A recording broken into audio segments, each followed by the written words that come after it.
el programa Mujer, Sexualidad y Maternidad en Polar Comunicaciones.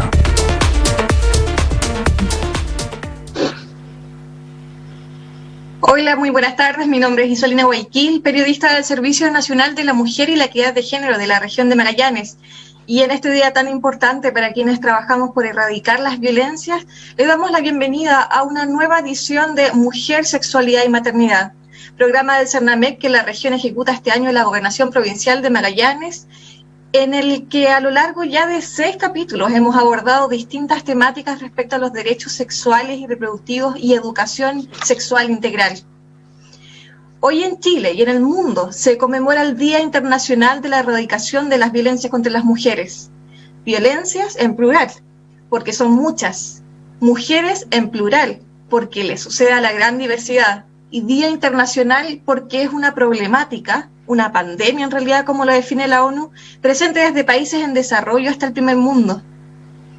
Hoy el Estado, las organizaciones feministas y la sociedad civil recuerdan que este flagelo sigue presente y lo urgente que es lograr erradicar la violencia machista y patriarcal enquistada en nuestra cultura y en todos los espacios. Solo en el año pasado, el Centro de Estudios de Análisis de Delitos registró 13.837 casos de delitos sexuales y 8.711 en lo que va de este año en Chile. La tasa nacional es de 72,4 casos por cada 100.000 habitantes en el 2019, superada por la tasa de la región de Magallanes, que alcanza 80,1 casos por el año pasado, y ampliamente por la provincia de Última Esperanza, donde la tasa alcanzó 106,5 por cada 100.000 habitantes. Más del 87% de las víctimas son mujeres. Para abordar esta problemática, hoy tenemos como invitadas a Leandra Macías Leiva, feminista, disidente sexual, acompañante de la Red de Apoyo Feminista contra las Violencias y agitadora de espacios varios, y Natacha Yarsun, coordinadora y abogada del Centro de Apoyo a Víctimas de Delitos Violentos de la Subsecretaría de Seguridad y Prevención del Delito. Bienvenidas. Hola Isolina, muchas gracias por invitarme. Qué gusto verlas. Bueno, no sé, ¿quién quiere conversar partir la conversación? Hoy día es un día importante, imagino que también desde sus trabajos y activismos han estado reflexionando sobre que tenemos que seguir conmemorando este día porque sigue las violencias y especialmente se agudizaron en el contexto de esta pandemia. No sé quién quiere partir, Natacha. Mira, yo creo que estar aquí hoy día en este programa es muy importante. Que tal como dices tú, Isolina, es conmemorar. Y cuando tú me señalaste la posibilidad de este programa, inmediatamente yo pensé en lo que pasaba 10 años atrás o 15 años atrás. Y la verdad es que este no era un tema que se conversara en un programa radial. Tampoco tenía un día. Y era un tema que se conversaba poco porque estaba normalizada de alguna forma la violencia dentro de los hogares, pero específicamente hacia la mujer como parte del género. Era parte de tu identidad de mujer el poder ser víctima de violencia y no era un tema. Yo creo que hoy día tenemos muchos cambios legislativos en el transcurso del tiempo, pero nos enfrentamos también a un cambio cultural, que es lento como todos los cambios culturales, pero creo que es una satisfacción poder hablar de los efectos o de las causas o de lo que se ve hoy día de la violencia de género, en específico respecto de la mujer. Entonces eso es lo primero que yo diría, que hoy día podemos hablar del tema y no es un tema ajeno a la realidad. Es un tema que está dentro de la coyuntura diaria. Desde el Centro de Apoyo a Víctimas, nosotros obviamente tenemos una perspectiva de género al momento de atender, pero claramente nuestras cifras indican que la mayor parte de nuestros consultantes son mujeres. Y esa es la primera señal de alerta que nos debe mover a pensar qué está pasando en nuestra sociedad. Lea. Ay, ¿y con cuál de los 100 temas partimos? ¿Quieres tirarte alguna pista por dónde ir con la conversación? Claro, mira, por ejemplo, estaba viendo las cifras, estaba revisando el portal de la Subsecretaría del Delito y con respecto al año pasado, ya estamos acabando el año, estamos 25 de noviembre, las cifras bajaron de 13.000 a, me parece que 8.000. Entonces, por supuesto que sabemos que no creemos que se esté bajando la violencia, sino que no se está denunciando, y en este contexto de encierro en Magallanes, con esta cuarentena que ha sido bastante extensa, no sé si Leandra, desde la red de acompañamiento, han recibido casos. ¿Cómo han visto la violencia? Es una conversación súper interesante, tiene un montón de frentes. Yo creo que, que hayan bajado las cifras corresponde o tiene, no sé si vieron el lanzamiento estos días del libro de la Red Chilena contra la Violencia que se llama Carabineros me dijo, y que cuenta relatos de mujeres que accedieron a las policías y que las policías les dijeron cosas tales como váyase para su casa, agüénese con su marido, y todas esas historias que nosotras ya sabemos sobre el tema del acceso a justicia. Claramente hay una dificultad este año por sobre los otros años para hacer denuncias y que están súper determinadas con el contexto de la pandemia. Por lo mismo, yo que he transitado entre el Estado y también formo parte de organizaciones de sociedad civil como activista feminista, sentimos este año el enorme compromiso de levantar una red de apoyo contra las violencias para sobrevivientes de violencias machistas y misóginas.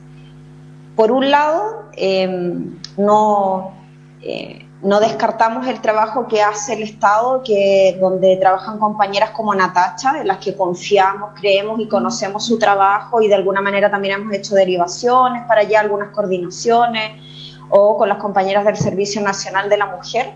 Pero claro, ahí hay unas discusiones que trascienden al hacer de las voluntades personales, porque en estos años una con el devenir feminista ha encontrado compañeras en todos los espacios, pero que no pasa que no va más allá de la voluntad personal de esta red que logramos hacer siempre las feministas en el lugar que a ustedes se les ocurra.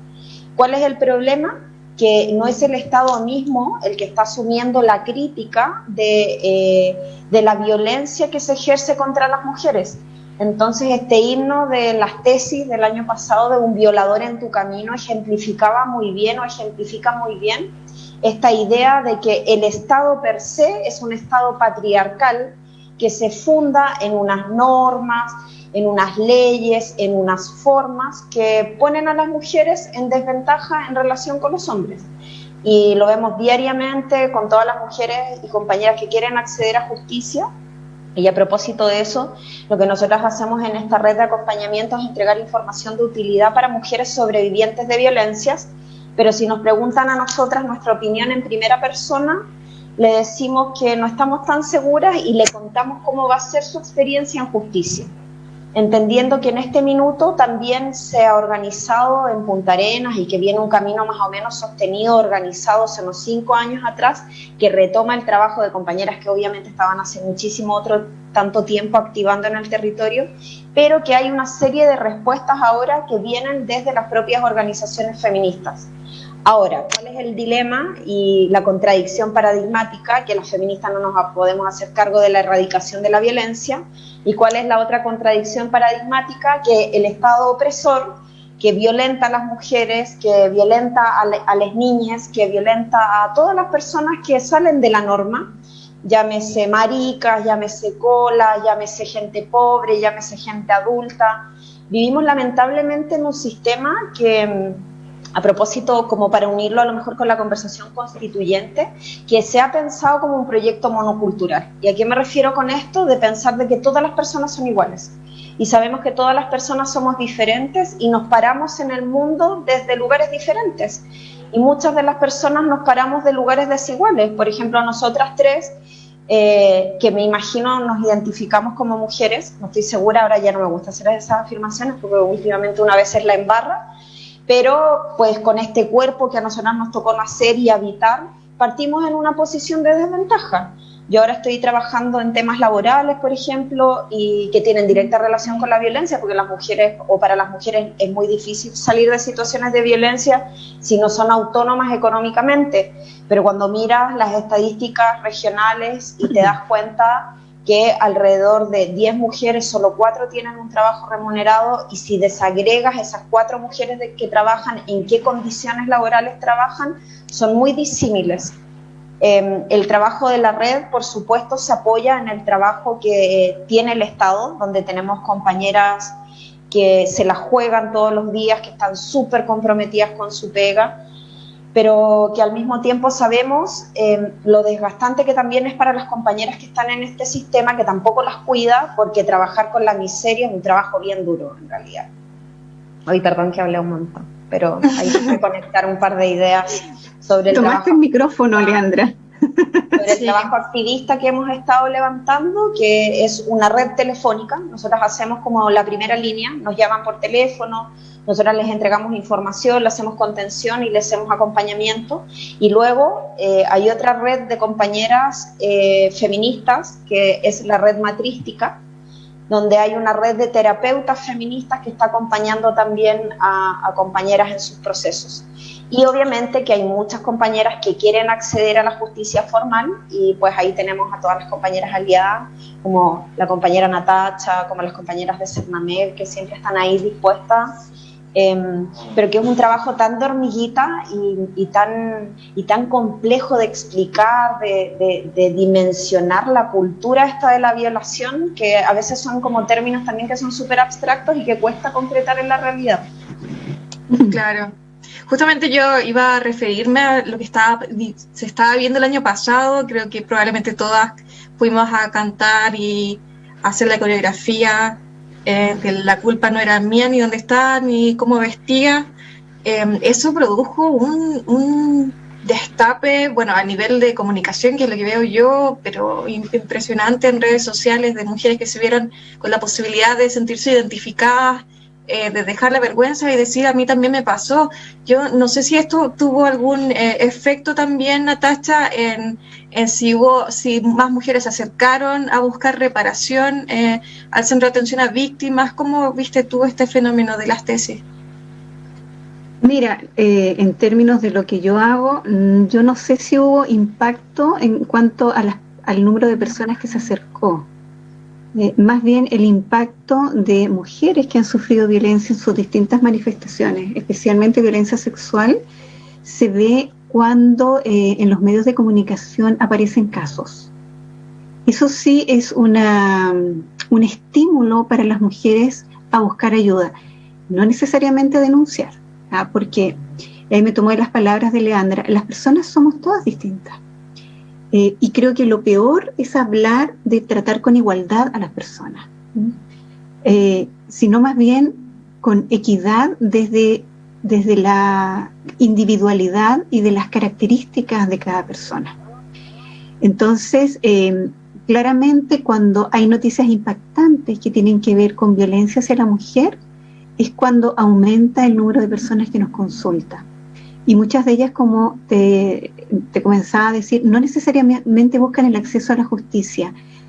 Muchas buscan ser escuchadas, ser creídas, en términos de que esto no me lo merezco y necesito ayuda para salir de esto y tener una vida mejor.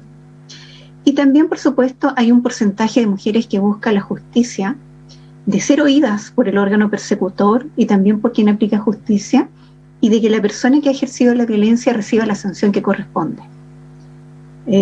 Cuando uno estudia el fenómeno de la victimología, sabemos que la primera necesidad que surge en la víctima de un delito es la búsqueda de justicia. Pero como no siempre esto se denuncia en su momento, y vemos que las cifras nos indican que pasan muchos años antes de que una mujer denuncie, a veces la búsqueda de justicia pasa a un segundo plano, y se busca el ser creída y el ser escuchada y el ser reparada en los efectos negativos de estos hechos, porque durante mucho tiempo no ha sido escuchada ni creída porque se ha normalizado la situación. Entonces, frente a tu pregunta, yo no me atrevería a decir que desde el punto de vista de las víctimas hubo un mayor impacto por el fenómeno de las tesis. Sí, puedo decir que siempre lo hay cuando hay casos mediáticos importantes. Y eso despierta en las personas la necesidad de buscar ayuda y tal vez de decir, yo también he pasado por eso, o yo también estoy pasando por eso y puedo buscar ayuda. Qué interesante que digas eso, porque igual hemos tenido esta conversación antes respecto a cómo los medios de comunicación comunican esta violencia, muchas veces revictimizando, entregando detalles que no son necesarios, y que quizás eso también podría incidir en que no se quiera denunciar porque saben que quizás aparezcan en el diario o que va a salir la foto de su casa. Nos ha pasado, lamentablemente, ya los medios están de a poquito a pasos baby step, pasos de bebé, pero están tratando como de dejar atrás este tipo de encuadre de noticias, pero ¿puede afectar también eso a que no quieran denunciar?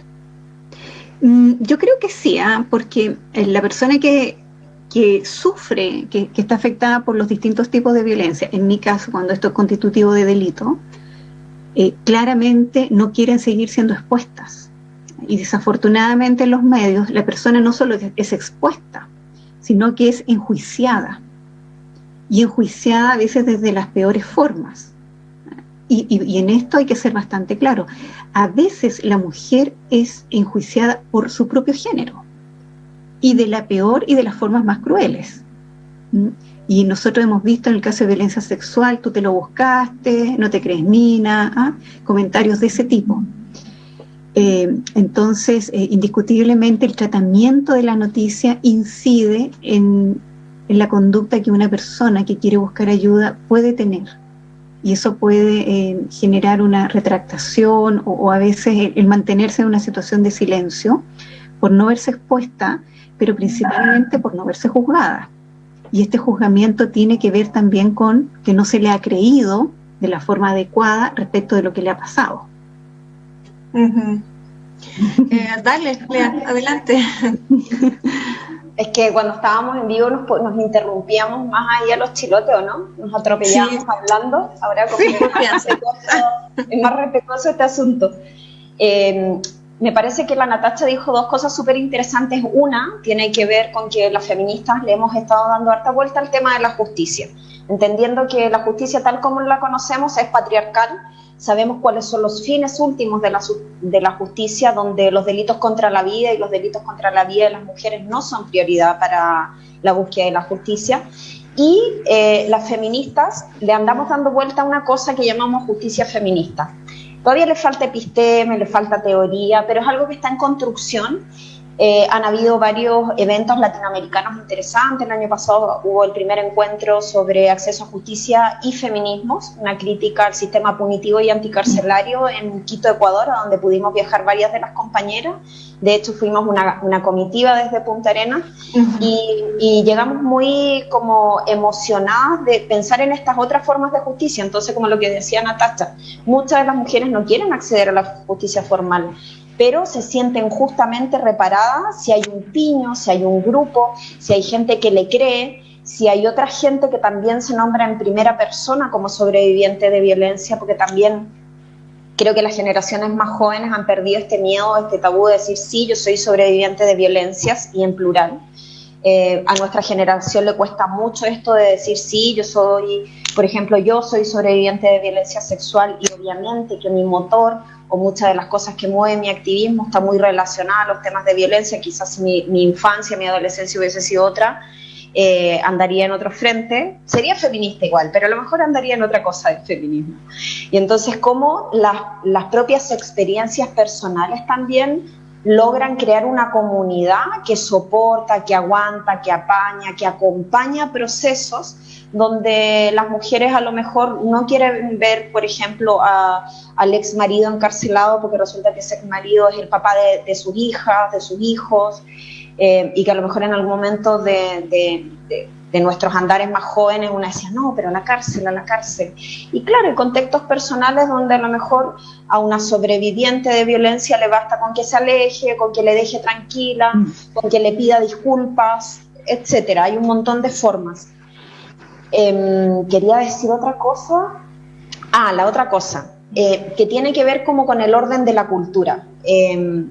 El tema viste, de como cuando decimos que a lo mejor también hay otras mujeres que enjuician a las mujeres u hombres, tiene que ver con dos conceptos, me parecen muy claves de la violencia, y una que tiene que ver con que la violencia es un acto pedagógico. ¿Qué significa eso? Que si yo salgo de la norma, alguien me va a recordar que yo no estoy siendo disciplinada y que tengo que volver a mi lugar. Muy probablemente a la Leandra de hoy día, a los 38 años, es más difícil de disciplinarle, pero a lo mejor, por ejemplo, la podríamos disciplinar diciéndole que no puede salir en medios de comunicación porque habla mucho. Cuando era joven, cuando era más joven y tenía novios agresores, claro, las formas de control eran muy evidentes a lo mejor para una persona adulta, pero para mí no. ¿Y cuál es el problema de esta pedagogía de la violencia? Es que de alguna manera va generando culturas. Y entonces hay algo de lo que hemos hablado todo el tiempo y que nos ha costado transmitir porque son ideas muy abstractas y que tienen que ver, por ejemplo, con la cultura de la violación. Porque y respecto a eso, perdón, Lea, cultura de la violación, vamos a seguir hablando a la vuelta, tenemos que ir a una pausa y volvemos ya con mujer, sexualidad y maternidad.